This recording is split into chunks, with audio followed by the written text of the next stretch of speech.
supposed to. Hello everyone, welcome back to my channel. I've always wanted to say that too, by the way. Welcome back to my channel. It's me, Brad Thompson, and today we're going to share one of those stories. Growing up, my religion, my faith, was always something that was important to me and still is important to me. My mom made it an effort for us to go to church and to be involved in church and to make church a part of our lives. I grew up IFB. For those of you who don't know what that is, that's Independent Fundamental Baptist. So we are extremely conservative. Women wear skirts and dresses below the knee. You don't touch a girl or anyone from the opposite sex unless you were married. I always felt more comfortable when I was growing up in a shirt and tie than I did in jeans and a sweater. So church was my life. I grew up in it, was very involved in it. I became the church pianist when I was 12 years old. I went to a Christian college and I was heavily involved in church. Besides being the pianist and music director, I was a music pastor for a few years after I graduated college. Church was everything until it became not everything. Growing up, I always knew I was different. I always knew that I was attracted to guys. Didn't have language for it when I was growing up, but I later figured out that liking the same sex was wrong. I remember one message, we had a guest speaker come in, and his message was on homosexuality. And without even knowing what or who I was, I knew he was speaking to me. And so my first introduction to how I love was, it's wrong, it's an abomination, and you're going to hell. And so from then on, I maneuvered and tried to structure my life into being the straightest, most masculine, most manliest man that you could ever see, so there'll never be any question as far as my sexuality. And so I'm sure some of you guys are saying, well, didn't you leave the Baptist church because you were gay? Yes, that was, a huge part of it, but there were so many other things that I started to see that started to become a snowball effect. So I started to see the racism in the IFB. When I was in Bible college, I was dating girls, and there was this one girl, we were talking and really interested in each other. Those of you who don't know, going to a Christian college, you have to ask to date someone. You have to put it in writing. You have to ask the parents. You have to go to the administration.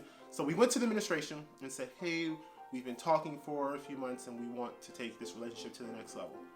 And the guy looked at us and sat back and said, you guys can't date because you guys are of different race. But I'm not racist. It's nothing like that. So he said, it will hurt your ministry if you guys get together. If this relationship works out and you guys get married, which was the goal of anyone in Christian college, to graduate and get married, have a bunch of kids, it will hurt your ministry. And this wasn't the first time that I've heard this. I've heard several stories of this happening to interracial couples within the IFB church. It will hurt your ministry. And if we say God is love, then it shouldn't hurt our ministry. But they're not racist. But that's racist. That's prejudice. And that's bigotry right there, just to base a relationship and to say that it's going to hurt your ministry because of your color. And so that was one thing I started to see. Then I started to see the sexual abuse and the cover-ups. And you would hear stories of pastors sexually assaulting their secretaries or their students and things like that, and just a cover-up. I remember one time I went to a church, a big church here in Indiana, and one of the pastors, we were eating lunch, and he said, oh, I just wish I could just screw my secretary. But I'm kidding, and laughing. And this is a pastor of a church of 5,000 plus people making a joke like that. And what's interesting is that a few months after that, he actually got arrested and was charged with sexually assaulting some of his students in the college. Then I came out. And that's when everything started to get really, really bad. I lost friends. I lost job opportunities because I came out. I was supposed to play for one of my friends' weddings, and the pastor told her, I will not perform the wedding if he plays. I will not be a part of the wedding if he plays. I won't marry you. I will not bless this sanction if he plays. And this wasn't someone that had not known me. This was the pastor that I grew up with, that has literally known me since I was born. There was a moment I went and visited my church, the church I grew up in, because my nephew was getting baptized. And this church has 400 or 500 people in it. One person spoke to me out of the whole church.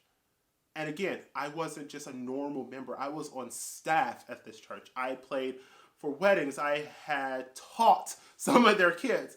And out of 400 or 500 people, one person spoke to me.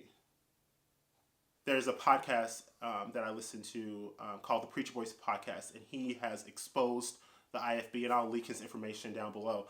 And it's sad, but it's so great that people are starting to speak out and see how detrimental and how hurtful this church is, because someone who was involved, someone who's been a product of the sexual assault and the cover-up in the IFB church, it has to stop.